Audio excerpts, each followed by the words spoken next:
Bueno, me presento, ya la mayoría me conocen, soy Franco Sabino, residente de tercer año de pediatría. Y bueno, ahora vamos a empezar con la clase de infancias y adolescencias trans. La verdad es que les quería contar que en un primer momento la clase se pautó de otra forma. Mi idea era presentar más que nada lo que era el tratamiento hormonal, quizás en las infancias y las adolescencias trans, y las opciones que quizás tenemos para realizar un tratamiento de bloqueo del eje puberal, o quizás, bueno, lo vamos a ver un poco más adelante, pero bueno, leyendo y armando quizás un marco teórico para la realización de la clase, me di cuenta que había muchísimos conceptos con los que no estaba familiarizado, que quizás no nos preparó ni la facultad, ni mucho menos la sociedad, ni tampoco la residencia, y me pareció que estaba bueno empezar dando todo este tipo de conceptos, quizás dando un marco más amplio de lo que es la infancia y la adolescencia trans, más que nada para darnos herramientas como pediatras, digamos, para la atención integral de estos pacientes. Y dejando quizás el tratamiento más específico y el tratamiento hormonal, dar un poco de información, pero no quizás el fuerte en este momento de la clase. Bueno, en base a lo anterior, me planteé los siguientes objetivos, que van a ser, bueno, visibilizar la diversidad humana en la consulta pediátrica, que me parece que se convirtió en el objetivo principal de la clase, ¿sí? Exponer un marco legal que despatologiza a la población trans en Argentina. Esto es muy importante porque somos pioneros en lo que es la ley de identidad de género, entonces me parece fundamental que todos la conozcamos para que hagamos que se cumplan, ¿sí? Y en base a la ley de identidad de género, conocer qué impacto positivo tuvo en las condiciones y calidad de vida de las personas trans en Argentina.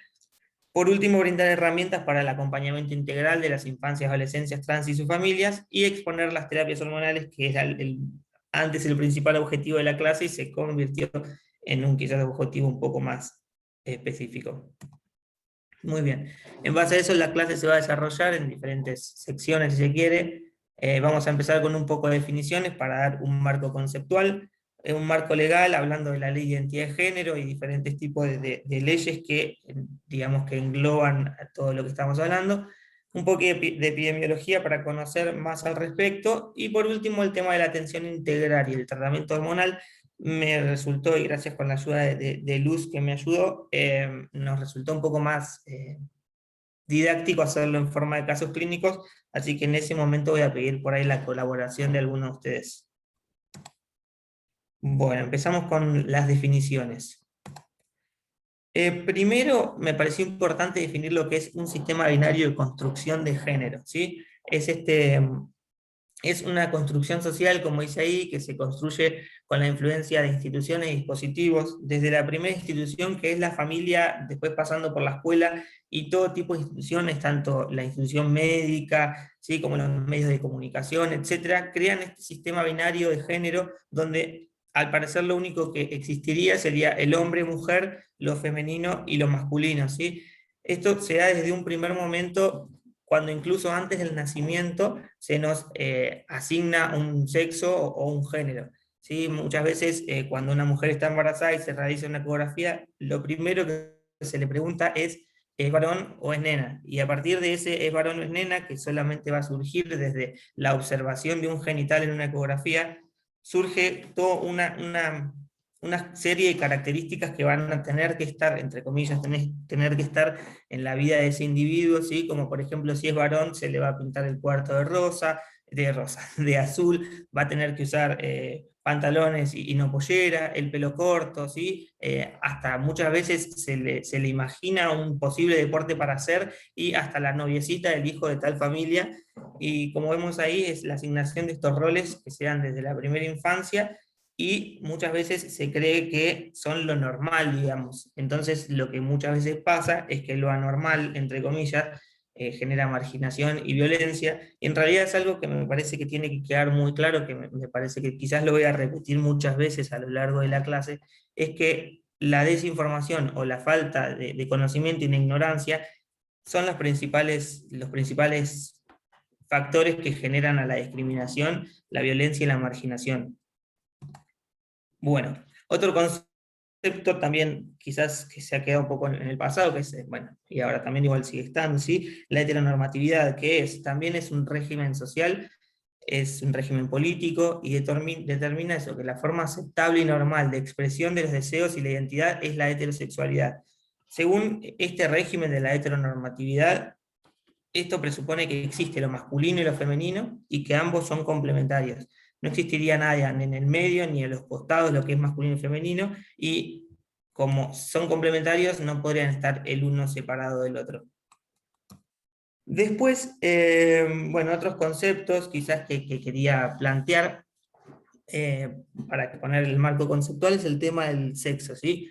¿Qué es el sexo? Va a ser, ¿cómo se nos va a asignar un sexo? Es por la observación directa de los genitales externos. Esto te va a decir si sos varón o sos mujer. Muchas veces, como dije incluso antes del nacimiento, se puede llegar a asignar este tipo, este es el sexo, digamos, y en base a eso se va a dar toda la construcción social de ese sexo, que va a ser el género que se te va a asignar al nacimiento, y va a decir si vos sos femenino o sos masculino, y va a ser algo que va a figurar también en tu DNI. Muy bien. Después, la expresión de género es otro concepto que quizás tenemos que tener en cuenta, que es la forma en que uno elige, es una forma individual que uno tiene de expresar o comunicar al resto de la población, al resto de la gente, de la sociedad, cómo siente el género, ¿sí? Esto es algo un poco más personal e incluye la forma de hablar, la forma de vestirse, el comportamiento que vas a tener, ¿sí? Las modificaciones corporales que vas a querer tener en cuenta.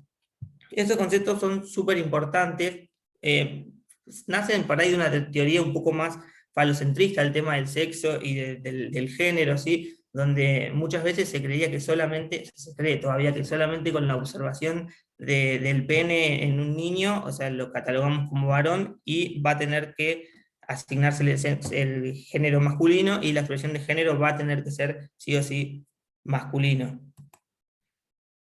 Por otro lado, bueno, esto es algo que no quería dejar pasar, que esto quizás es algo, crímenes atroces se han generado en la medicina a causa de esto, sí, es la intersexualidad, que es cuando muchas veces la anatomía genital varía respecto a este estándar que la sociedad tiene como corporalidad masculina o femenina, ¿sí? Y esto, bueno, engloba muchas discordancias entre lo que es el sexo cromosómico, gonadal y genital, que obviamente escapa a esta clase, esto sería como una clase aparte, pero no quería dejar de nombrarlo.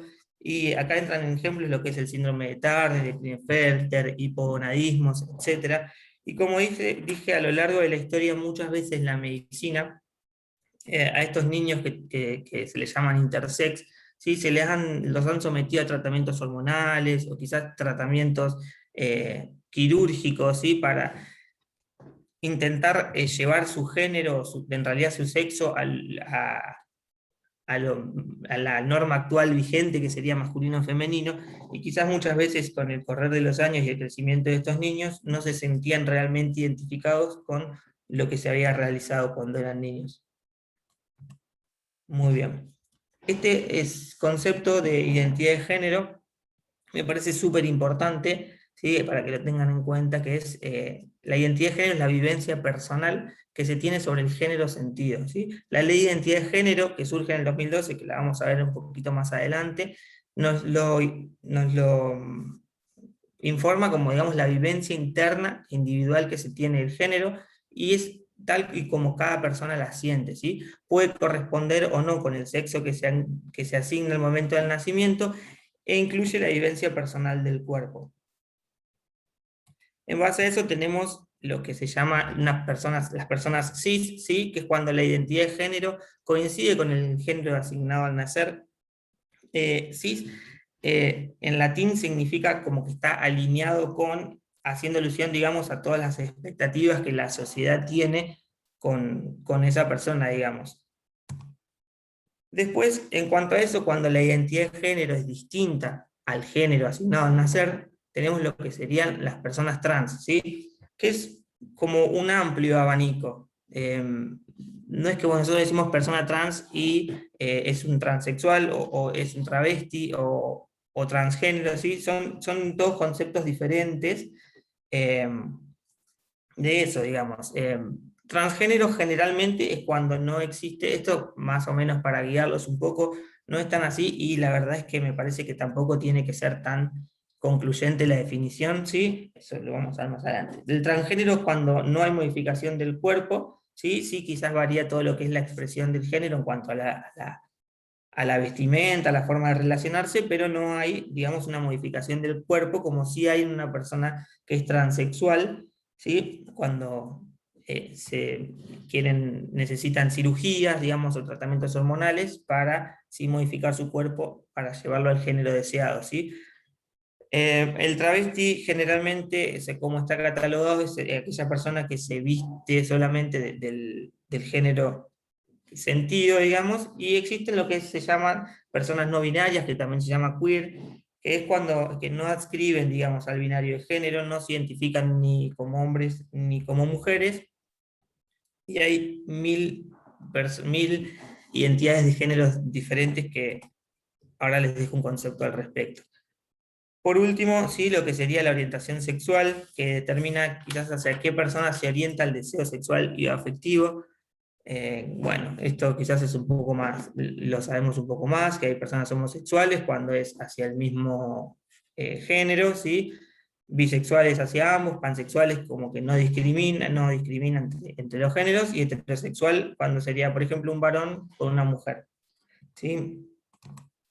Después, esta frase me parece súper importante, que es que cada persona vive el cuerpo, ¿sí? El sexo, el género y la sexualidad de modo personal y distinto, por lo que en realidad no corresponde clasificar la singularidad de sus experiencias.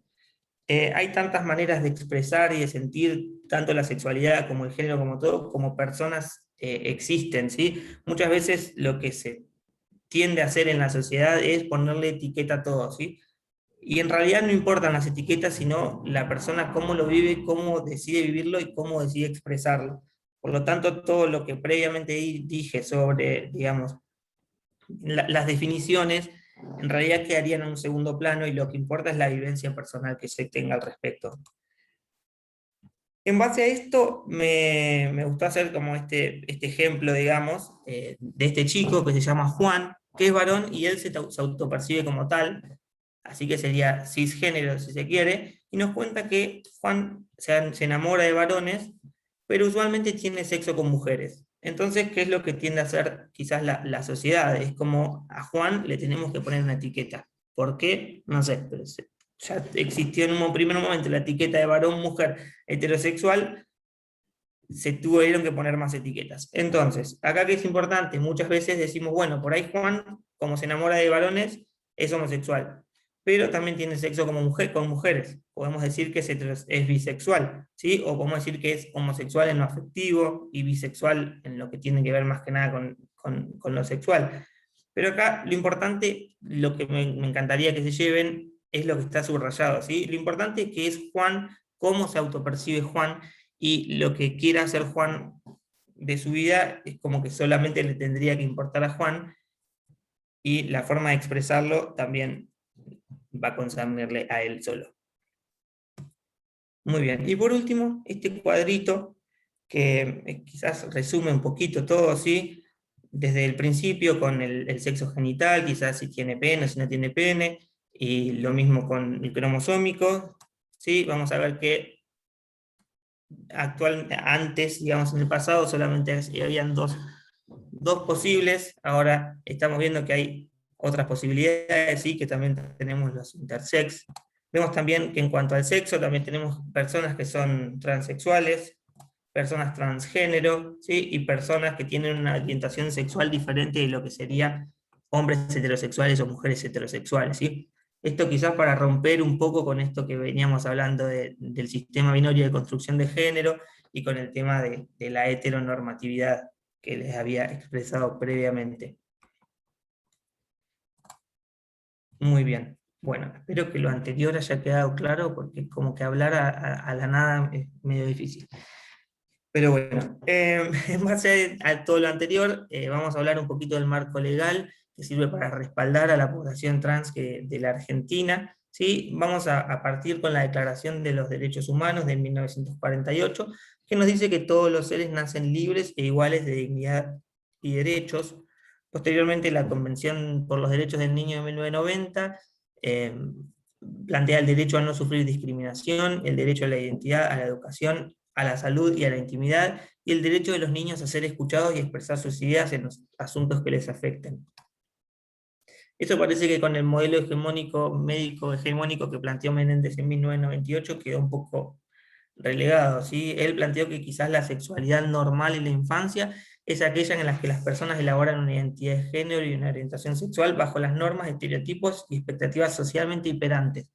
¿Qué quiere decir eso? Que lo normal, entre comillas, como dice ahí, sería el sistema binario de construcción de género y la heterosexualidad.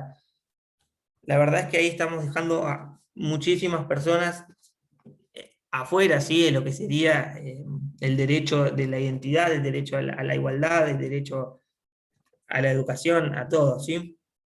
Por suerte, en nuestro país, y luego muchísimos acontecimientos, ¿sí? Que llevaron quizás a modificar tanto los cánones de la psiquiatría, de la psicología, de la medicina, intentaron, digamos, despatologizar todas las variantes que hemos estado mencionando, con un proceso de construcción quizás bastante lento y que todavía se sigue llevando a cabo tanto en nuestro país como a nivel mundial, pero tendríamos que ser agradecidos quizás de contar nosotros con una ley como la Ley de Identidad de Género, que se promulgó en el 2012, que somos pioneros en lo que es la Ley de Identidad de Género, y es algo que nos tendríamos que sentir orgullosos, que llevó quizás años de luchas de personas trans, de un montón de instituciones, ¿sí? De activistas, etcétera, pero bueno, se logró tener, y lo que da principalmente, obviamente, es el derecho a la identidad de género, ¿sí? El derecho a acceder a una salud integral, así como las prácticas específicas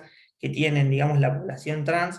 Y esto, ¿qué nos dice? Nos dice que la responsabilidad de brindar una salud integral y también las prácticas específicas la tiene que brindar el Estado, las obras sociales y las prepagas, ¿sí? Que se deben cubrir estas prácticas al 100% a partir de la Ley de Identidad de Género, y para realizarlas solamente se necesita el consentimiento informado de la persona, que eso es algo que antes no pasaba, ¿sí? Determina la obligación de tener un trato digno, la rectificación registral solo con su solicitud, eso tiene que ver más que nada con cambiar el género en el nombre y el género en el DNI, solo con la solicitud de la persona. Ahora vamos a ver a qué edades comprende más que nada eso y cuándo se necesita quizás el consentimiento de un mayor. Y como dice ahí, modifica la ley de ejercicio de la medicina, eliminando la prohibición de llevar a cabo intervenciones quirúrgicas de reasignación genital, salvo autorización judicial. Solamente necesitamos, como les había dicho, el consentimiento informado, o sea, y la solicitud en realidad de la persona que se lo quiere realizar.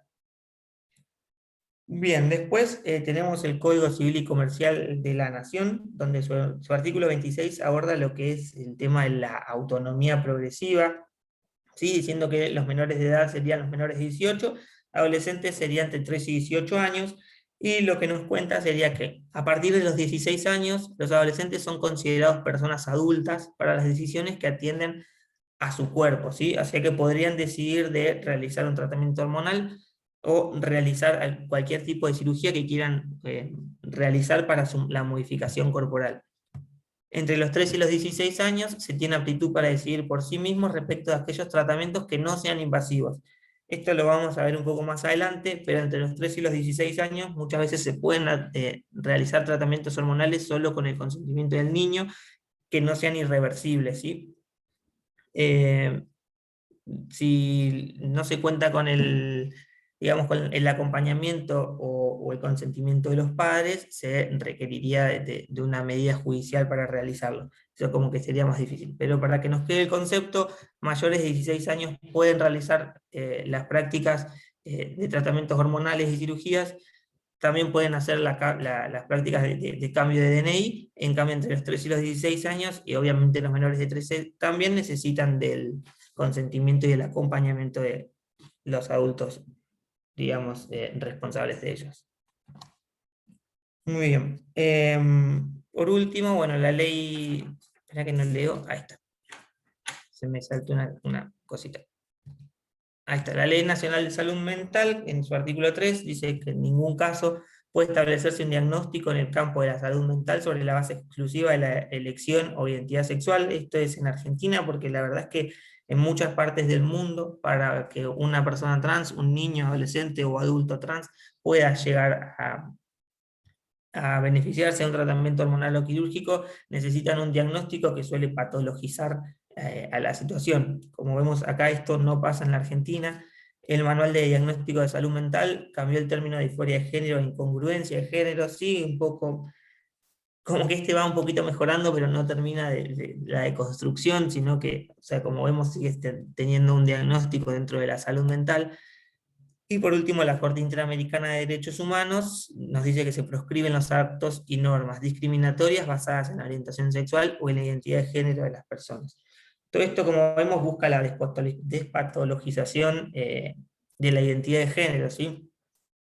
No deberíamos incluirla en ningún criterio diagnóstico porque en realidad no es ni una patología ni una enfermedad. Bien, bueno, ahora vamos a hablar un poquito de epidemiología, ¿sí? Eh, Vamos a empezar con esto, que es en el 2020 el INDEC en el municipio de La Matanza realizó una encuesta sobre la población trans en Argentina, y lo que me llamó la atención que preguntaban era la edad en que se expresaba su identidad de género, ¿sí? Eh, Obviamente todas las personas eran personas trans, se encuestaron un total de 209 personas, y vemos como casi el 50% de todos los encuestados entre los 13 y los 17 años habían empezado a expresar su identidad de género, ¿sí? Y como si sumamos los de 12 años, en los menores de 17 tenemos el 80% casi de personas que expresan su identidad de género siendo menores de edad. O sea, nosotros como pediatras en formación, me parece que es algo que tenemos que tener totalmente en cuenta porque es algo que vamos a ver, que tenemos que tratar, y es algo que obviamente ahora con el tema de la ley de identidad de género y la visibilización y quizás la información que se le está dando a la gente, es algo que está apareciendo cada vez más. A raíz de esto también hubo una encuesta, ¿sí?, de la vulnerabilidad de derechos de la población trans, se llamaba la encuesta, no lo puse en el PowerPoint, que fue del Instituto Provincial de Estadísticas y Censos, y se realizó en Santa Fe, que nos referían de todos los encuestados que el 70% había percibido su identidad de género, identidad trans o identidad no binaria, incluso antes de los 12 años, pero que la gran mayoría, alrededor del 50%, recién lo había podido expresar en la adolescencia, alrededor de los 13 a 18 años.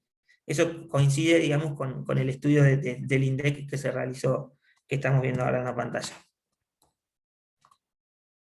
Bien,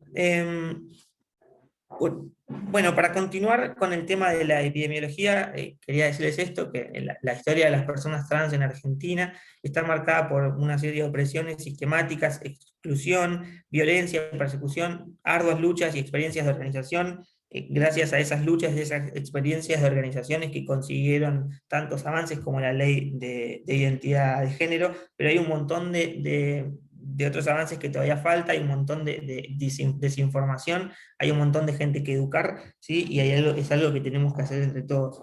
Desde siempre, en la mayoría de los ámbitos que transcurren en la vida de una persona trans, hay una desigualdad social bastante marcada, ¿sí? Desde tanto la familia como la escuela, el trato, el acceso a la salud, el trato con la policía, el acceso a un trabajo digno y como al resto de todas las instituciones, y es algo que todavía tenemos mucho que mejorar, y es algo que vamos a ver quizás reflejado ahora en unos grafiquitos.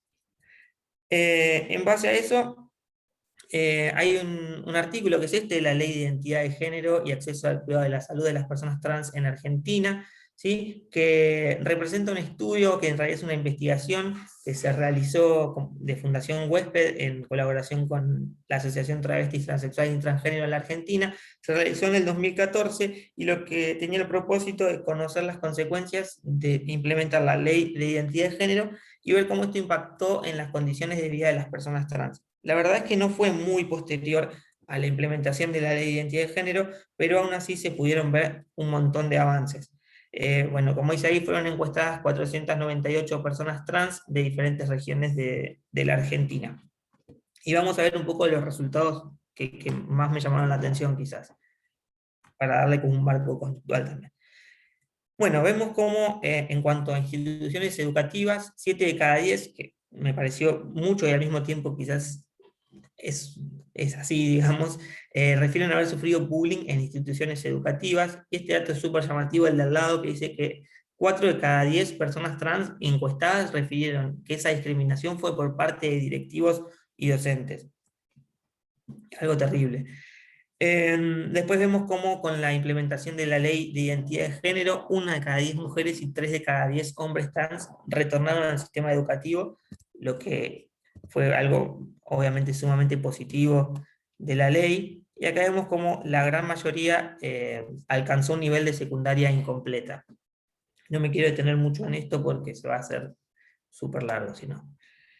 Bueno, en cuanto a la situación ocupacional, fíjense que bajo patrón empleador o en relación de dependencia, en el grafiquito de la izquierda, son muy poco el porcentaje de personas trans que se encuentran en situación ocupacional, ¿sí? La gran mayoría trabaja como cuenta propia o autónoma, que son un 64%, y esto se debe a que hay una falta de cupo laboral trans, la verdad que bastante importante en nuestro país. Obviamente volvemos a lo mismo, que el tema de la ignorancia genera mucha discriminación, mucha transfobia en el país, y esto se ve reflejado en que la mayoría de las empresas no contratan personal trans, y bueno, es una lucha que tienen ahora, hoy en día las personas trans de generar un mayor cupo laboral.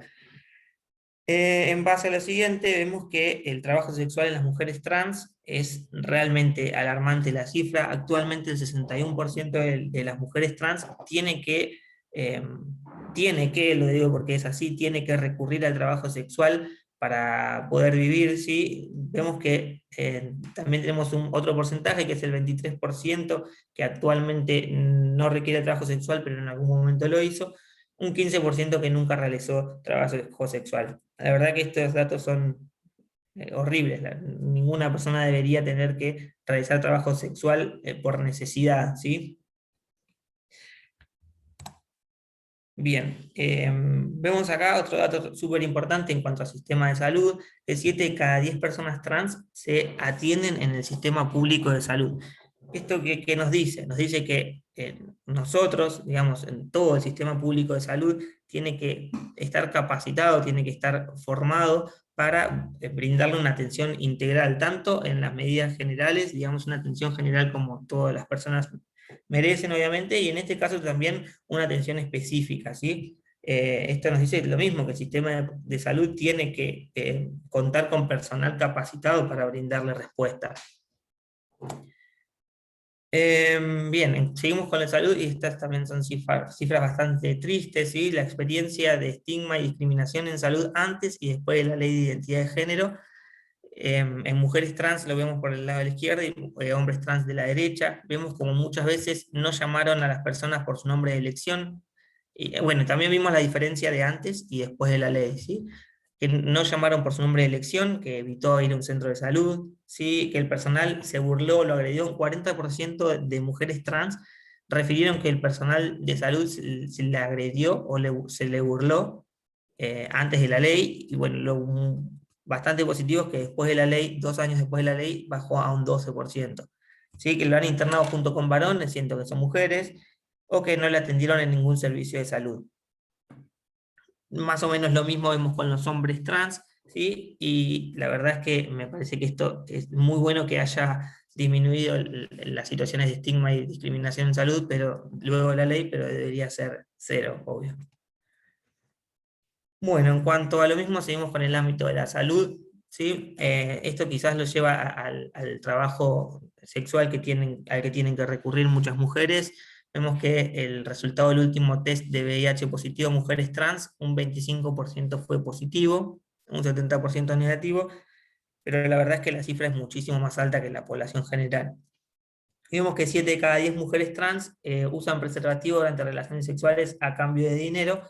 Eh, Esto últimamente, tanto la positividad del resultado del test de VIH como la utilización de preservativo creció mucho, porque creció mucho la utilización digamos, de preservativo, y disminuyó la positividad del VIH porque hubo muchísimas campañas al respecto, previamente a la ley de identidad de género.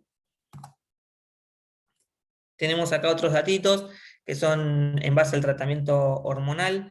vemos que dentro de las mujeres trans un 68% realizó tratamiento hormonal, pero que antes de la ley ese tratamiento fue supervisado solamente por un 19%, que la verdad es que es muy poco. La gran mayoría no está supervisado el tratamiento y muchas veces puede hasta ser riesgoso.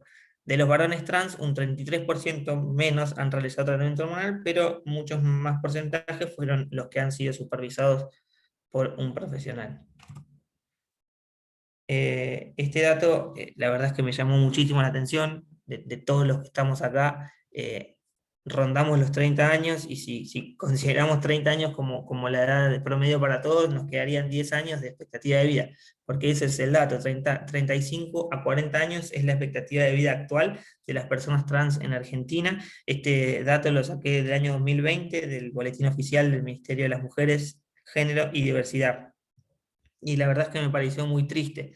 Todo quizás lo que veníamos hablando, el tema de la desigualdad, muchas veces el tema de la transfobia que llegan a muchos crímenes de odio, la discriminación, el estigma que muchas veces llevan a depresión y a que las personas trans se quiten la vida, ¿sí? Hagan actos de suicidio, más que nada también el tema del trabajo, de los riesgos del trabajo sexual, sí llevan a que son todos un montón de factores que me podría estar horas hablando al respecto, todos ustedes también, que llevan a que la expectativa de vida realmente sea muy corta y que sea casi imposible censar o encontrar en realidad personas trans de 60 años. Que obviamente eso no quiere decir que a los que antes no había personas trans, sino que quizás se les era muchísimo más difícil incluso que ahora. Bueno, y por último, de epidemiología, nada, quería contarles que acá en Buenos Aires, más que nada, en Capital y acá en La Plata, el Hospital Durán en el 2019 acompañaba a 85 niños y adolescentes trans, tanto en tratamiento hormonal como no. En el Hospital Elizalde en el 2019 se seguían 75 niños y adolescentes trans.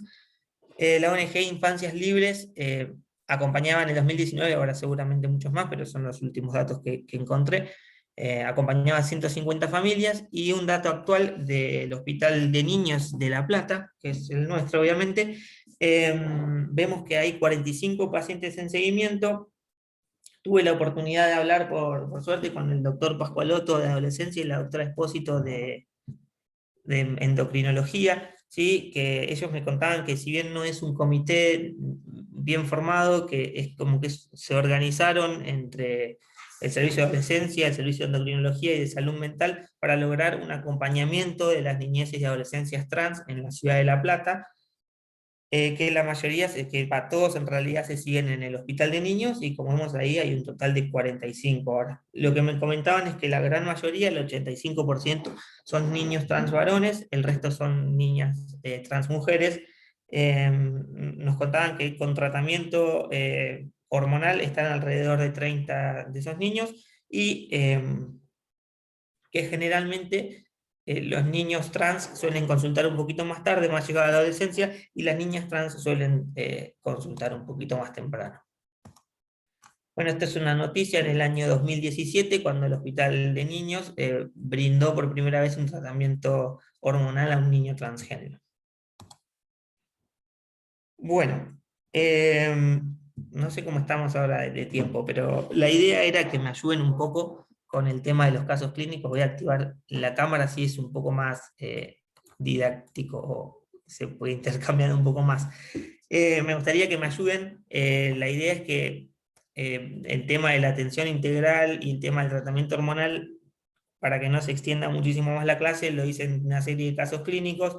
Va a haber quizás un montón de cosas que nos van a quedar medias en el tintero, y obviamente seguramente se necesite otra clase diferente para la atención integral y otra clase sumamente diferente para el tratamiento hormonal, que bueno, igual de todas formas lo va a llevar a cabo el endocrinólogo. Me dijo la doctora Espósito que en algún momento se podría llegar a hacer la clase, pero bueno, voy a necesitar la participación de ustedes.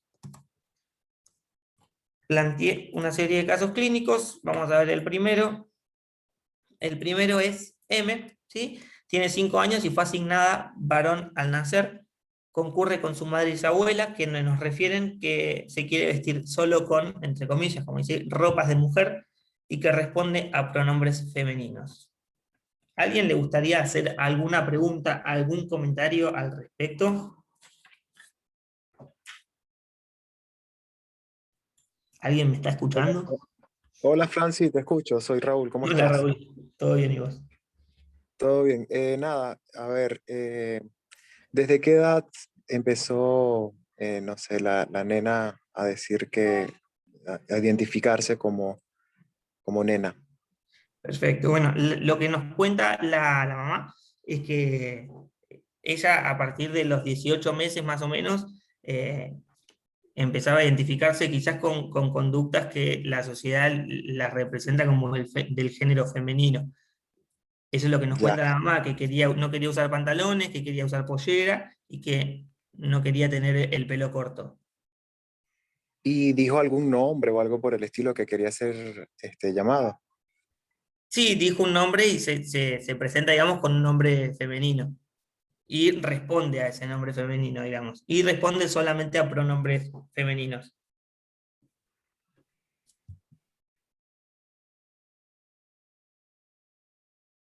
Bueno, si quieren les cuento un poquito más de M, ¿sí? Bueno, la mamá nos cuenta eso. La verdad es que todo el vestirse con ropas de mujer, el hecho de querer usar pelo corto, el querer usar color rosa, azul o lo que sea, son todas, como dijimos, estereotipos creados por la sociedad, no son creados en realidad por los nenes, y los nenes obviamente los van adquiriendo a medida que van transcurriendo su paso por las diferentes instituciones, por la familia, etcétera. Lo que sí sabemos es eso de esta nena, que desde los 18 meses sus conductas, digamos, no serían conformes con el género que se le asignó al nacimiento. Y en base a eso, es como que es muy importante que nosotros, como pediatras, tengamos en cuenta dos tipos de conductas, ¿sí? Muchas veces hay conductas que no son conformes con el género que se le asignó al niño al nacer, que son quizás conductas inconscientes que tienen los nenes, que nosotros obviamente le vamos a poner digamos, nosotros vamos a decir son de varón o son de mujer en base a nuestros pensamientos, pero que no debería ser así, ¿sí? Y muchas veces no representan, digamos, que el niño tenga una identidad de género diferente a la que nació, digamos. No son representativas con los estándares culturales que nosotros tenemos, pero al niño no le genera nada, digamos. Es como, por ejemplo, no sé, un niño varón que juega con las muñecas y una niña mujer que no le gusta usar pollera, digamos. O sea, eso quizás lo tenemos que diferenciar de cuando realmente hay un disconfort de género y cuando el niño realmente siente un deseo de pertenecer al sexo o de sentirse como el sexo opuesto, ¿sí? O del otro sexo, o de ningún sexo, como también vimos que también obviamente es súper aceptable. Y eso muchas veces el disconfort de género genera un poco de malestar. Esas son quizás conductas que nosotros tenemos que tener en cuenta. Lo que sí es que, bueno, la mamá de M nos dice qué es lo que tiene, digamos. Nos pregunta, ¿es algo genético? ¿Es algo que tiene quizás hormonal? ¿Es algo psicológico? ¿Es algo psiquiátrico? ¿Alguien le podría responder a la mamá de esta niña?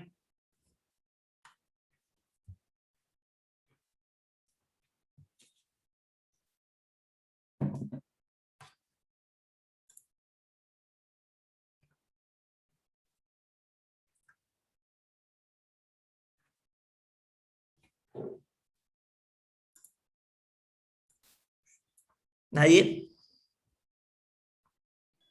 Fran, Bueno, Sí. yo te quería consultar, ¿esta familia, digamos la mamá y la abuela, traen a M por un control de salud y de paso comentan esto? ¿O el motivo de consulta de ellas es que M se viste como mujer y usa estos nombres, se identifica como mujer y usa nombre de mujer? Claro, las dos cosas. Digamos, vienen a control de salud digamos, vienen con esa inquietud a planteártelo. Bien, ¿y qué hacen cuando M no quiere usar las cosas de varón, que supongo que usará pelucas o intentará llegar no sé, la ropa que ella quiere ponerse o con lo que ella se percibe. ¿Qué es lo que hace la familia con esto?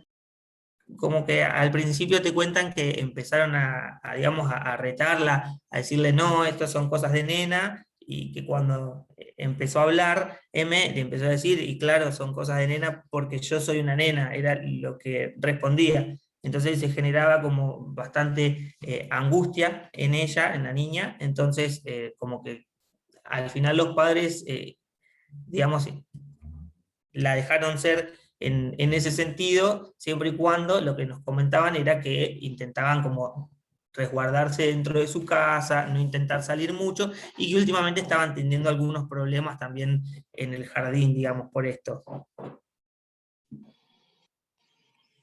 Ahora, o sea, quiere decir que los padres ya la estaban tratando como nena. Ya Claro, le sí, los decían por su padres nombre sí. que ella... Ok, ya. Los padres sí, quizás dentro de la ignorancia, digamos, o quizás el no conocer, pensaron que M tenía un problema, pero como para hacer su vida más amena y la ayudaban de esta forma, digamos, tratándola como ella quería. Pero al mismo tiempo llevaban a nosotros este problema de la consulta, ¿sí? De qué es lo que tiene. Y no sé si alguno podrá decir qué es lo que tiene. Hola, Fran, Nada, Sofi, ¿cómo estás?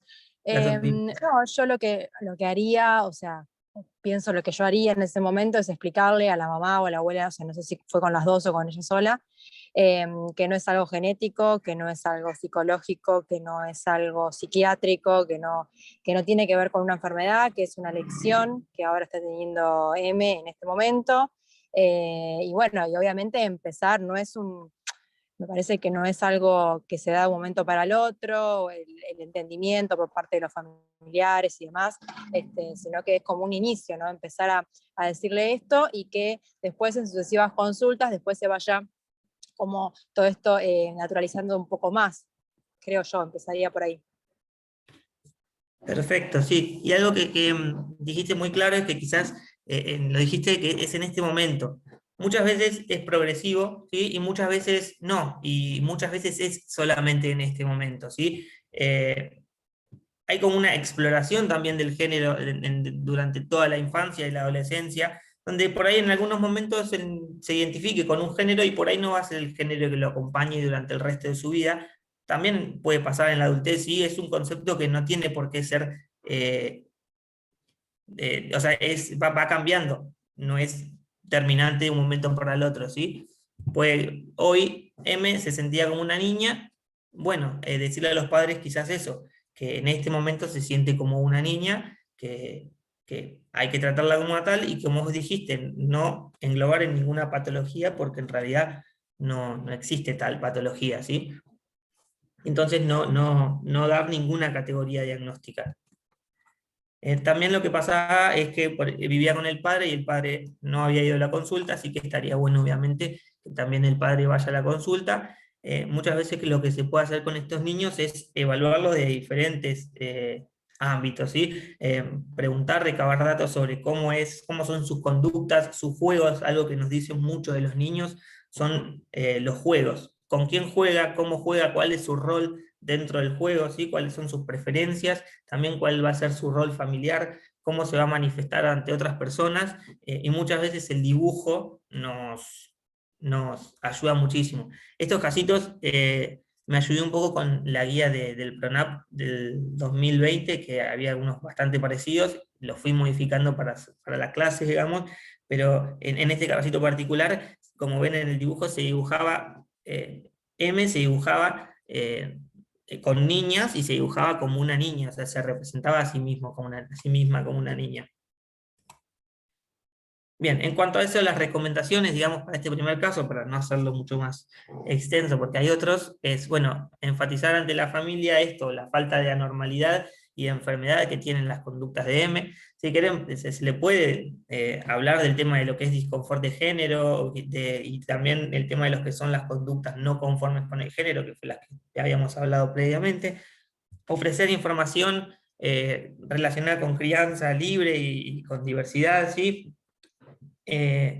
programar una nueva cita cuando puede estar el padre presente y obviamente continuar con un seguimiento pediátrico integral y en las siguientes consultas evaluar todo lo que veníamos hablando de las conductas y el comportamiento de M, obviamente hacer un seguimiento como cualquier otro niño, niña. Y bueno, muchas veces lo que se requiere también es digamos, abrir vías de comunicación con el jardín, porque estos niños suelen sufrir bastante discriminación en el jardín, tanto con pares como lo vimos también por los directivos, así que eso es súper importante. ¿A alguien más le gustaría contar algo más al respecto?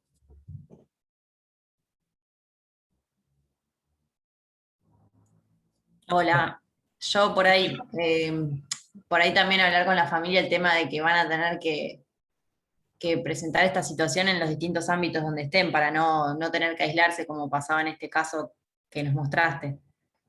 Tal cual.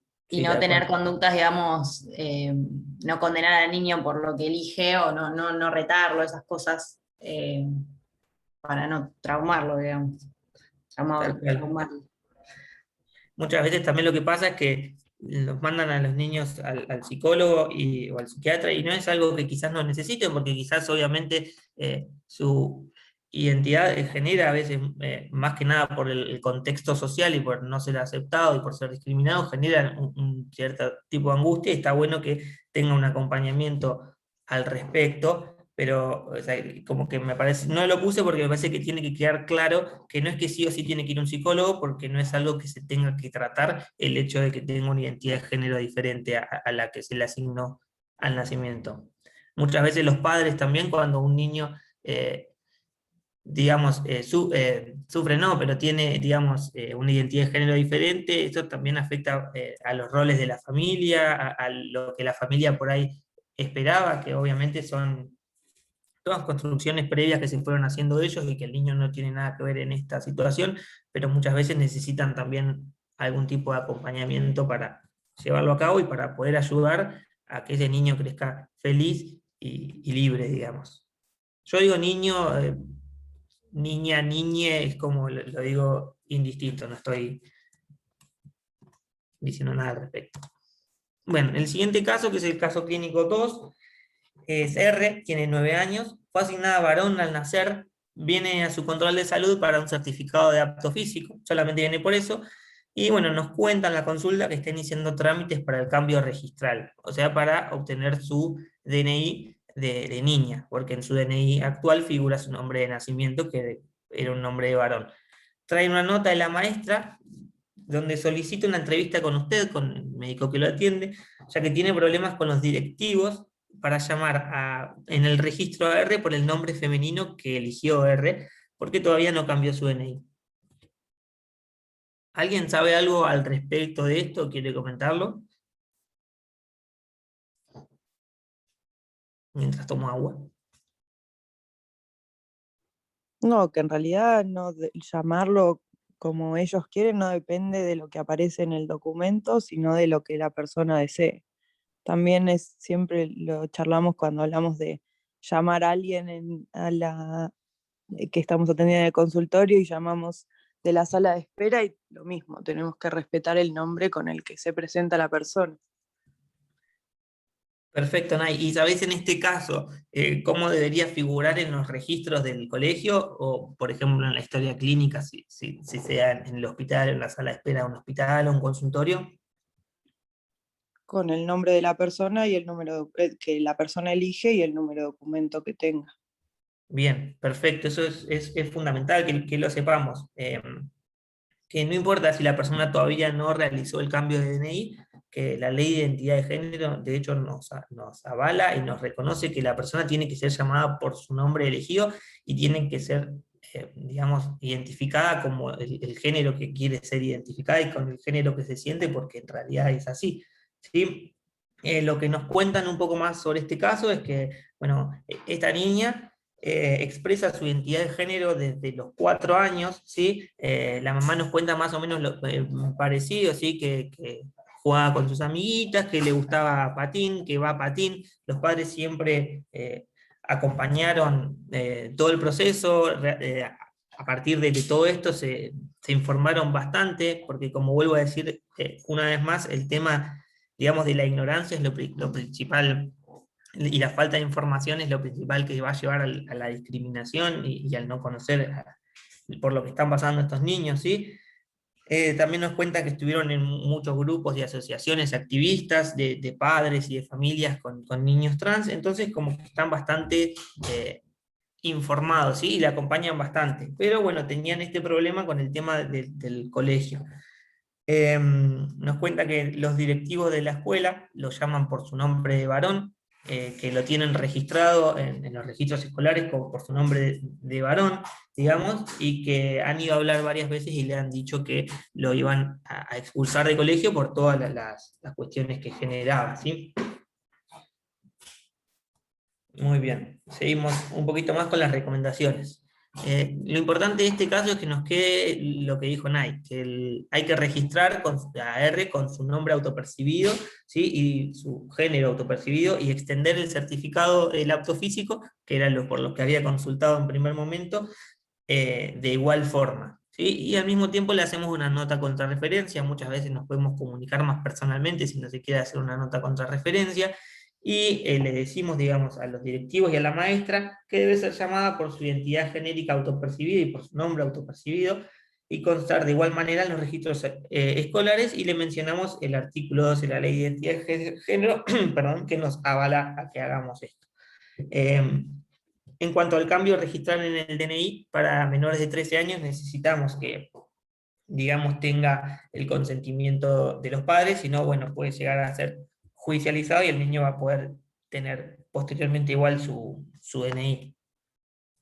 Pero bueno, es importante esto que decíamos, que una cosa es el DNI y otra cosa son los registros, ¿sí? Y cómo tiene que figurar, y lo que tiene que ver con el aval que tenemos de la Ley de Identidad de Género. ¿Algún comentario? Sí, Fran, yo quería decir Sí. algo con respecto a eso, que está bueno capaz pensarlo. Que nosotros tenemos reautomatizado cuando vamos a hacer una historia clínica pedir el DNI para llenar los datos, y Tal nos cual. olvidamos a veces de preguntarle a la persona, al paciente, cómo te gusta que te nombren o cómo te gusta que te llamen. A veces es como vos decías, no es necesario cambiar la apariencia física, o muchos no cambian la apariencia física y sí les gusta que le llamen de otra manera. Entonces, esto que pasa en el colegio de este caso, a veces también lo hacemos nosotros mismos. Y por ejemplo, estamos en Guardia Central y la secretaria de Guardia Central lo que hace es, no te pregunta nada, no te mira nada, y te dice, pasame el DNI, le dice al paciente, y lo anota así. Entonces nosotros salimos a la sala de espera a llamar a una persona con un nombre con el cual no se siente identificado. Entonces a veces una estrategia que podemos usar, más que nada, por ahí no tanto para la guardia, sino si atendemos consultorio particular o en Niño Sano o en donde sea, que atendemos a adolescentes, es salir y llamar directamente con el apellido. Porque probablemente la persona que le ingresó al paciente en nuestra computadora, si nosotros no lo conocemos, le haya pedido su documento. Y seguro que no estaba cambiado. Entonces, una estrategia que podemos usar cuando atendemos a adolescentes es esto, salir y llamar directo por el apellido. Porque tal vez se sienta incómoda la persona si yo llamo y digo, qué sé yo, Sabino Franco, y te tenés que parar vos de la sala de espera, qué sé yo, vestido como vos te autopercibís, que puede llegar a ser de mujer, y a veces no es amigable si atendemos adolescentes, por ejemplo. Tal cual. Y lo mismo pasa quizás en internación. Puede pasar que tengamos en internación a un paciente trans y que en realidad no figure su historia clínica como su nombre que figura en su DNI, y en realidad eso tampoco debería ser lo correcto, y quizás lo que pasa no es, como decimos, muchas veces termina siendo quizás un acto de discriminación y podría considerarse de violencia, ¿sí? Pero muchas veces es por la desinformación de no saber que existe esto, básicamente. Exacto. Bueno, anteúltimo casito, ¿sí? Femenino a nacer y se autopercibe como varón, sería un varón trans, ingresa solo a la consulta, como tiene 13 años, nosotros le preguntamos si quería ingresar solo, le dimos la posibilidad, y siempre podemos atender a un adolescente mayor de 13 a 16 años, solo, digamos, siempre y cuando lo que nos digan no tenga ningún riesgo para sí o para terceros, sino todo va a quedar digamos, en la confidencialidad, a no ser que pase eso. Bueno, RT busca información sobre tratamiento hormonal. Lo que nos comenta es que le gustan los varones, y eso le genera como un poco de angustia, digamos, ¿sí? Nos comenta esto, que le gustan los varones, se autopercibe como varón, y bueno, eso le queda después para el tratamiento hormonal que se evidencia estadio de Tanner 3 y que tuvo menarca hace 2 meses. Lo que quiere, lo que nos cuenta, ¿sí? Es que quiere un tratamiento hormonal porque quiere, digamos, sentirse más varón. Así que ustedes le dirían algo al respecto. ¿O quieren alguna otra pregunta? Si quieren les cuento un poco más de té. Estaría bueno, Fran, que para este caso por ahí se pregunten dos cosas, ¿no? Una es si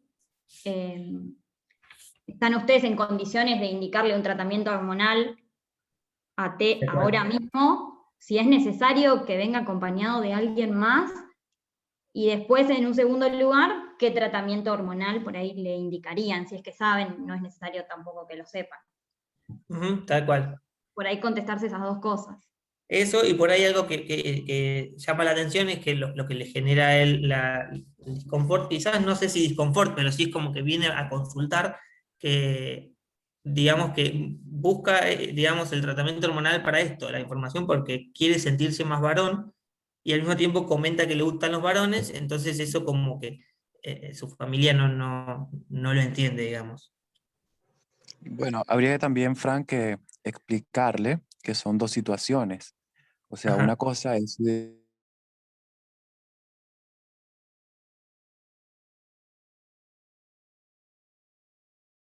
su identidad de género, sería entonces un chico trans, ¿no? Y su orientación sexual en este caso, como se autopercibe varón y le gustan los varones, sería homosexual.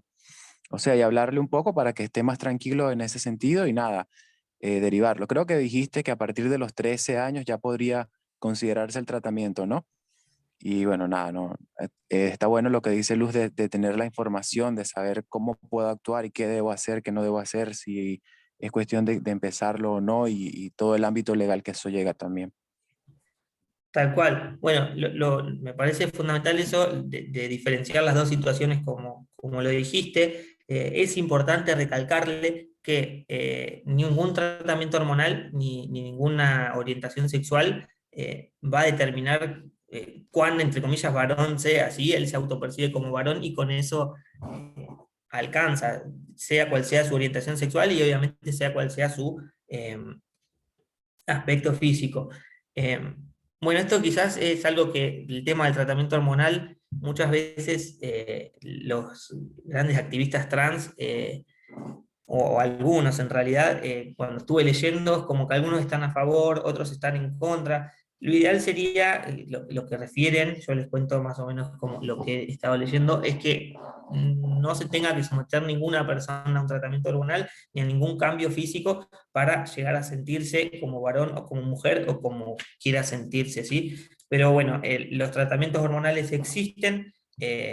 La verdad es que a muchos les han cambiado la vida para muy bien, ¿sí? Y son muchos los usuarios que utilizan el tratamiento hormonal y como vimos previamente lo utilizan sin supervisión médica, así que es como importante, digamos, aunque sea que nosotros sepamos que existen, cuáles son y más o menos cuándo se pueden indicar para que podamos hacer la interconsulta con endocrinología, que en realidad van a ser quienes van a dar el tratamiento hormonal.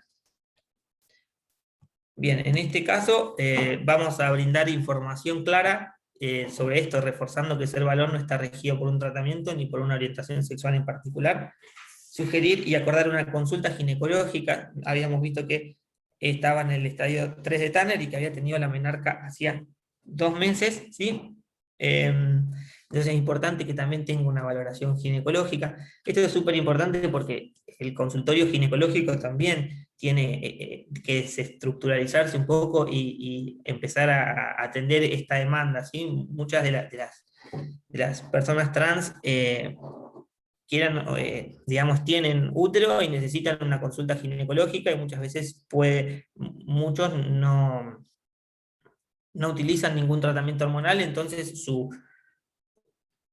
digamos, sus genitales van a seguir, o sea, van a menstruar, sí, van a tener hormonas femeninas, pueden llegar a tener cáncer de mama, etcétera. Sus patologías van a tener en cuenta, digamos, también su sexo gonadal. Entonces es importante que el consultorio ginecológico se abra a atenderlo, ¿sí? Bueno, explicar los costos, los efectos adversos y los beneficios del tratamiento hormonal, y promover una cita con endocrinología. Acá, como dijo Raúl y como había dicho antes, para el primer tipo de tratamiento hormonal, que sería el bloqueo puberal, no se necesita el consentimiento informado si es un niño mayor de 13 años, ¿sí? Entre los 13 y los 16 puede acceder al tratamiento hormonal de bloqueo puberal. En base a esto, me gustaría contarles que existen dos tipos de tratamiento, que por ahí yo antes no lo sabía, ¿sí? Porque generalmente uno está visibilizando en los adultos trans el tema del tratamiento, y que si es trans femenino con hormonas femeninas, si es trans masculino, hormonas masculinas, ¿sí? En los adolescentes, y antes, digamos, de que se dé todo el desarrollo puberal, se puede bloquear el eje puberal con análogos de la GnRH, ¿sí? Que lo que van a hacer es, como dice ahí, es evitar la instalación y progresión de los caracteres sexuales secundarios. Por norma, y generalmente la mayoría de los servicios lo utilizan así, entre los 13 y los 16 años, cuando un paciente trans busca tratamiento hormonal, se le ofrece el bloqueo puberal hasta los 16 años. Después de los 16 años ya vendría la terapia hormonal cruzada, que lo vamos a ver más adelante. Muchas veces esto no es tan así, y obviamente cada persona y cada paciente va a ser tomado de forma particular, ¿sí? Pero bueno, más o menos les voy a exponer los dos tipos de tratamiento. Vemos que el bloqueo puberal con análogos de la GnRH evita la instalación y progresión de los caracteres sexuales secundarios, disminuye los niveles de FSH y LH, con obviamente los consiguientes disminución de los esteroides sexuales, ¿sí? Están indicados cuando se ha iniciado el desarrollo puberal, que esto es en estadios de Tanner de 2 o más, y su efecto es reversible. Muchas veces lo que dicen es que quizás no es tanto un beneficio, sino hay que evaluarlo en cada uno de los niños, es que puede dar más tiempo para que se continúe explorando su identidad, ¿sí? Y por ahí que se llega a la edad donde puede decidir por un tratamiento hormonal cruzado, sin necesidad digamos, del consentimiento de los padres, aunque obviamente muchas veces tienen ese consentimiento de los padres, ¿sí? Bueno, en base a lo anterior, vemos que lo que se utiliza acá en el hospital es el acetato de triptorelina. Vemos las dosis, quizás tanto no importa, y lo que va a generar principalmente en el tema de los varones trans es el tema del freno del desarrollo mamario, el freno digamos, del hábito corporal femenino, inhibe la menstruación. Estos cambios, como decía antes, suelen ser reversibles, pero quizás lo que tenemos que tener en cuenta es que depende también del estadio de Tanner, o de cuán avanzado se encuentre el desarrollo puberal, van a ser los cambios que se va a tener, ¿sí? Los cambios que ya se dieron, muchas veces, la gran mayoría no tienen vuelta atrás, ¿sí? Si una niña trans que digamos que empieza con el acetato de triptorelina, ya hizo el pico de empuje puberal y llegó a una altura que quizás para socialmente construcción de lo femenino es muy alta, digamos, eso no se va a poder volver atrás, digamos. El tema de la estructura ósea y muscular muchas veces tampoco. Por eso, bueno, que se recomienda a partir de un estadio 2 de Tanner. Pero bueno, hay otras cosas, como vimos el tema de la menstruación, del hábito corporal y el desarrollo mamario. En el tema de las mujeres trans, de los hombres trans, perdón, sí se va a frenar. Y en el tema de las mujeres trans va a frenar el desarrollo de lo que es la prominencia de la nuez de Adán, la voz grave, el hábito corporal masculino, la talla, etc. En cuanto a esto, surgieron un montón de controversias. Quizás este fármaco está muy estudiado en lo que es la pubertad precoz, porque se ha utilizado muchísimo en el tema de lo que es el tratamiento transgénero. está como viéndose, digamos, si bien se utiliza de la misma forma y los efectos esperados son los mismos, genera un poco de controversia a nivel de la literatura. Genera también un poco de controversia el tema de los efectos adversos, que la mayoría son reversibles, ¿sí? El tema de la talla y el crecimiento, como vemos que tiene digamos, el desarrollo puberal, el pico de empuje puberal que se va a dar tanto en niños como en niñas, no lo van a tener esa ganancia de crecimiento rápido. Lo que se sabe es que después con terapia hormonal cruzada, o si se suspende, porque desea llevar a cabo, digamos, su pubertad fisiológica, digamos, eso se haga como un catch-up y llegan a una estatura final que hubiese sido la misma que si no se hubiese administrado el tratamiento. Lo mismo pasa con el tema de la densidad ósea, ¿sí? La mineralización ósea, que también ha generado controversias, pero se demostró que luego con el tratamiento generan como un catch-up. De todas formas, obviamente este tratamiento tiene que ser controlado y, como dice ahí, realizar una antropometría y una TA cada 3 meses, cada 6 a 12 meses un laboratorio con un laboratorio hormonal, y se pide una densidad ósea y una densitometría, una de la ósea, perdón, y una densitometría cada 1 o 2 años. Muy bien. No quería hablar mucho más de eso porque hay como un montón, pero ya es como mucho. Y el último casito es F, que tiene 16 años, es un adolescente trans, que a los 13 años inició tratamiento de bloqueo puberal y quiere avanzar con terapia hormonal para que su cuerpo se desarrolle como mujer. Y consulta endocrinología en este momento y consulta con sus padres. ¿Alguien quiere preguntar algo? Quizás este es como más específico de endocrinología y no tiene nada que ver con lo anterior, pero...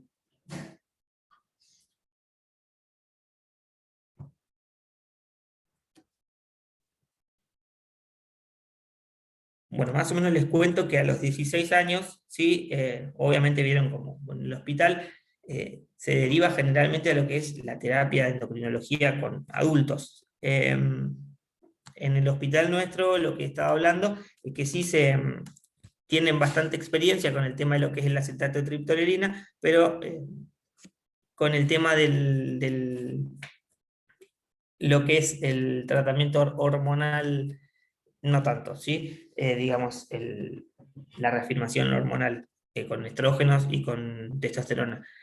Muchas veces lo que prefieren igual, aunque las personas ya haya cumplido 16 años, es no derivarlo al endocrinólogo de adultos, porque el endocrinólogo de adultos tiene como una dosis pautada y todos le da la dosis máxima, digamos, y acá se intenta seguir quizás una dosis escalonada cuando se suspende el tratamiento con triptorelina, como para que vaya adquiriendo, digamos, sea un poco más parecido a una pubertad fisiológica el tema del tratamiento hormonal.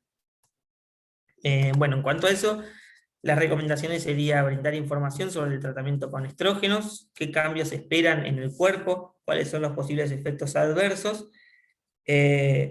iniciar el tratamiento con endocrinología pediátrica, como veníamos diciendo, sin todavía derivar hasta que alcancemos la dosis máxima al endocrinólogo de adultos, y obviamente siempre hacer una asesoría con respecto a métodos de barrera y el tema de la fertilidad. También, bueno, es un tema aparte el tema de la fertilidad en personas trans, saber que los tratamientos hormonales muchas veces son, no así los quirúrgicos, pero los hormonales sí suelen ser reversibles y se puede llegar a las personas ser fértiles en caso que lo desee más adelante. Así que eso quizás es algo que hay que, obviamente, asesorar y tener en cuenta al momento de iniciar los tratamientos. Muy bien, en cuanto a eso, tenemos 2 tipos de tratamientos, que sería el tratamiento feminizante en mujeres trans con 17-beta-estradiol, que se puso vía oral o transdérmica en forma de parches, y el tratamiento masculinizante en varones trans, que es la testosterona, que es lo más frecuente, es que se utilice intramuscular, que es cada 3 meses. Bueno, ahora vamos a ver unos cuadritos medio bastante rápido, que cuáles van a ser los efectos que van a tener cada una de estas terapias sobre los cuerpos. Es importante brindarle la información, cuáles van a ser los cambios que van a esperar. Sí, el tema de los efectos adversos, por ahí en el tema de lo que es la terapia feminizante, el mayor riesgo de trombosis venosa profunda, de dislipemia, de hipertensión arterial, y en el tema de tratamiento masculinizante en varones trans, la policitemia, el aumento de también las enzimas hepáticas, el acné, entre otros. Y obviamente realizar control clínico de laboratorio cada 3 a 6 meses y densitometría ósea anualmente. Se tiene, o sea, como cualquier tratamiento hay que seguirlo bastante de cerca. Dentro de los laboratorios vamos a pedir un hemograma, química en general, digamos, para evaluar también los lípidos, el tema hormonal, ¿sí? Todas las hormonas. Hay un montón que no me pareció ahora ponerlas. Del Ministerio de Salud, que es la guía de tratamientos de modificación corporal hormonal para personas trans, saqué estos 2 cuadritos, que es más o menos cuáles van a ser los efectos del tratamiento con estrógenos sobre la distribución de la grasa corporal, la disminución del deseo sexual, la disfunción sexual, eréctil, el crecimiento mamario, cuáles van a ser quizás los que se esperan y cuáles no tanto, cuándo van a iniciar y cuándo se va a lograr el efecto máximo. Obviamente es importante también el momento en que se instaura el tratamiento y si recibió o no previamente el tratamiento con digamos, bloqueando el eje puberal, porque en base a eso van a ser digamos, los resultados que se van a obtener. Y después los efectos con el tratamiento con testosterona, sacado en la misma guía, el tema de la piel, ¿sí? El aumento de la masa muscular, la atrofia vaginal, la voz más grave, y cuándo más o menos se va a ir notando esos efectos. Por último, quizás para comparar un poco lo que pasa en otros lugares del mundo, en la revista española de Endocrinología Pediátrica del 2015 saqué este cuadrito que en cuanto al tratamiento me gustó bastante, en cuanto a las definiciones quizás no tanto. Fíjense que obligatoriamente en todos piden asesoramiento familiar y psicoterapia de apoyo, y en todos se requiere, previo a iniciar cualquier tipo de tratamiento, un diagnóstico, ¿sí? El diagnóstico de disforia de género, que se lo tiene que hacer con el Manual de Salud Mental, el DSM o el CIE-10, que es algo que por suerte nosotros no tenemos ningún diagnóstico patologizante para iniciar ningún tipo de terapia, ¿sí? Ellos, otra cosa, que como dice bien, que dice DGFTM, bueno, eso sería disforia de género, female to male, o sea, ya directamente o sea, no le da una definición, le da una definición de una entidad patológica y que quiere pasarse de mujer a varón o de varón a mujer. Eso me parece que es muchísimo más patologizante que nosotros, y que por eso, bueno, hay que agradecer y obviamente seguir luchando y seguir informándonos nosotros para que no se produzcan las desigualdades. El resto está bastante bueno. Utilizan el tratamiento de primera fase, digamos, con el bloqueo puberal a los 16 años, y entre los 16 y los 18 años utilizan lo que es la terapia hormonal cruzada. Nosotros por ahí es de 13 a 16 y de 16 en adelante. Pero el resto está bien, ahí están las dosis como para ir haciendo dosis crecientes, como suele hacer acá en endocrinología en el hospital.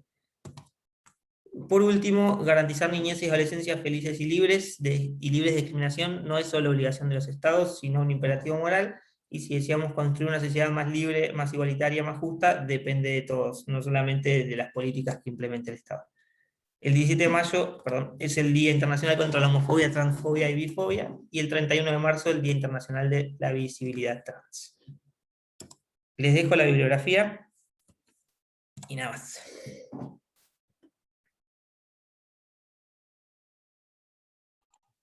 Buenísimo, Fran, me encantó. ¿Alguien quiere hacer algún comentario o reflexión o algo? Si no, terminamos.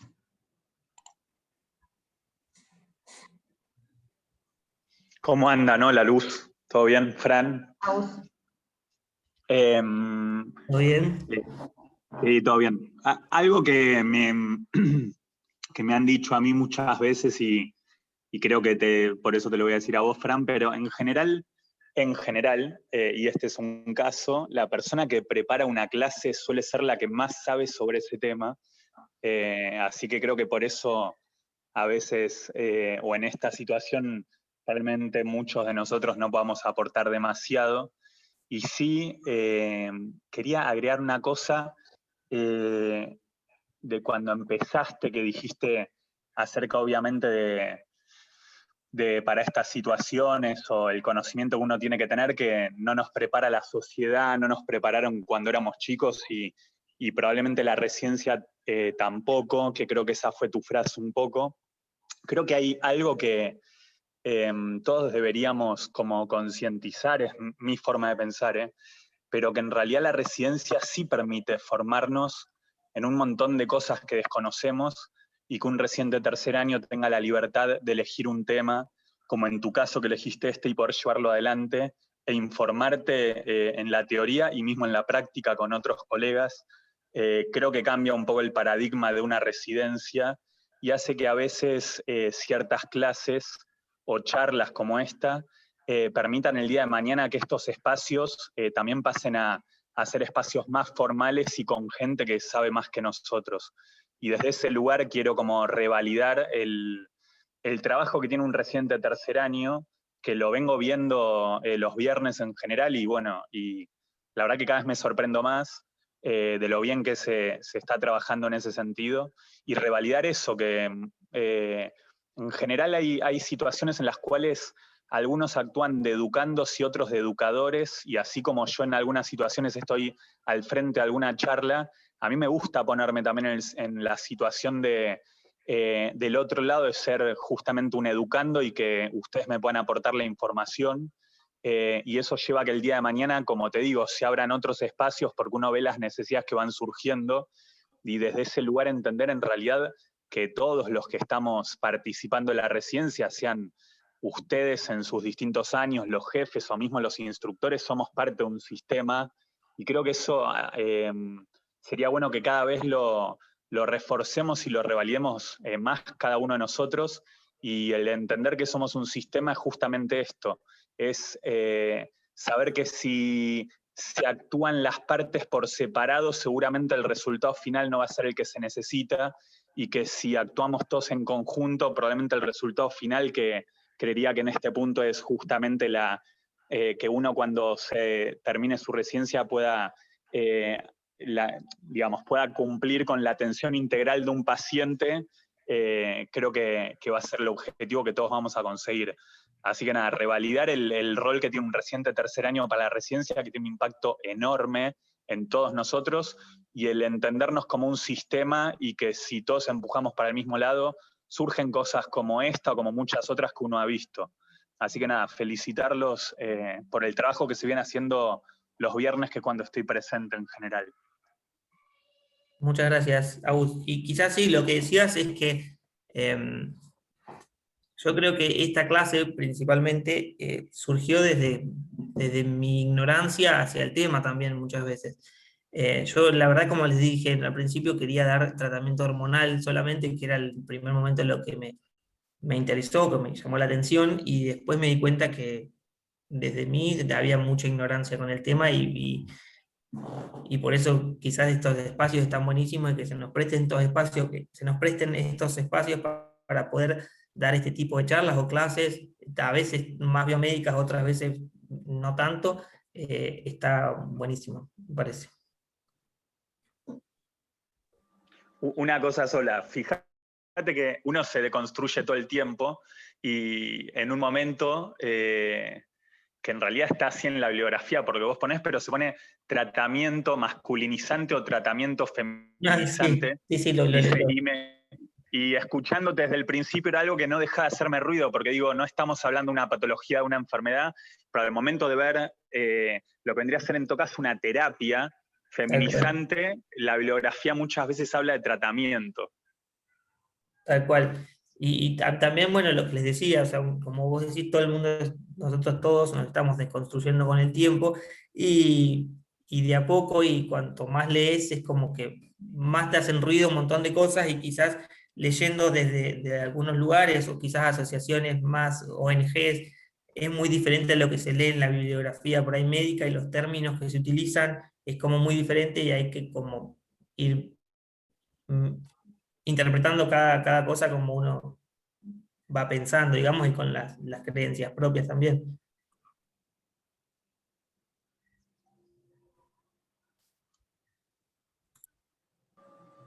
Bueno, creo Bueno, que nada más. Caro, Yo quería... felicitarte por la clase, la verdad que súper completa, me encantó. Viene a complementar un poco las últimas que vimos en este sentido de educación sexual integral, interrupción voluntaria del embarazo, más o menos que vienen en el mismo sentido. Con respecto a lo que dijo Agustín del contenido de las clases y cómo están hechas y demás, la verdad que sinceramente es una de las cosas que más disfrutamos, el coachear, tutorizar las clases y generar contenidos, así que en ese sentido hacemos lo mejor que podemos. Y nada, quería un dato que dijiste, creo que en el primer tercio de tu clase, de a qué edad se expresaba socialmente la identidad de género, y que habías puesto que hasta los 12 años era como que un tercio ya lo tenía definido, ¿no? Y fíjate cómo eso se traslada a la parte de, digamos, que necesitan el consentimiento todavía, ¿no? Tal cual. Los padres a esa edad, cuando ya tienen un tercio, ya lo tienen bastante definido, ¿no? Nada, simplemente Bueno. eso. Perfecto. Yo, Fran, perdón, quería sumar que si bien vos lo dijiste, en realidad es un deber nuestro, por ser representantes del Estado, tratar a esa persona como quiera ser llamada. O sea, por más que tal vez nosotros tengamos buena voluntad, es una obligación porque hay una ley que así lo indica. No es que porque somos buenos y tenemos onda con el paciente o no, que lo llamemos como dice llamarse. Es una obligación por ser ley y por estar trabajando en un hospital y ser representante del Estado. Eso más. Totalmente, Flor. Gracias, Flor. Fran, y otra cosa que me llama la atención también es, por ejemplo, la historia clínica, que entre otras cosas que también pienso que está como para modificar el tema de siempre o sea, viste, la heteronormalizada que está con que solamente tenemos masculino, femenino y nada. Tal cual. Esa acotación también. Tal cual. Bueno, algo que quizás no entraba mucho en la clase es que ¿por qué en el DNI, lo iba a decir, pero después en tantas cosas, ¿por qué en el DNI tiene que constar femenino y masculino? ¿Sí? Si en realidad ante la ley, digamos, no debería tener ninguna importancia porque tenemos, sea masculino, femenino, trans, binario, queer, lo que sea, tienen los mismos derechos, las mismas obligaciones, no tendría que por qué existir esa definición. De hecho, entre todo lo que había leído, veía que antes en el DNI hasta figuraba la etnia, digamos, y decía, o la raza, como se decía antes, ¿sí? Y que eso a través de muchas luchas directamente se sacó del DNI porque se ve que tenemos los mismos derechos y que ¿cómo se dice? Jurídicamente no habría diferencia. Entonces era algo como que también, ¿por qué en el DNI tiene que decir masculino o femenino? Como en la historia clínica nuestra.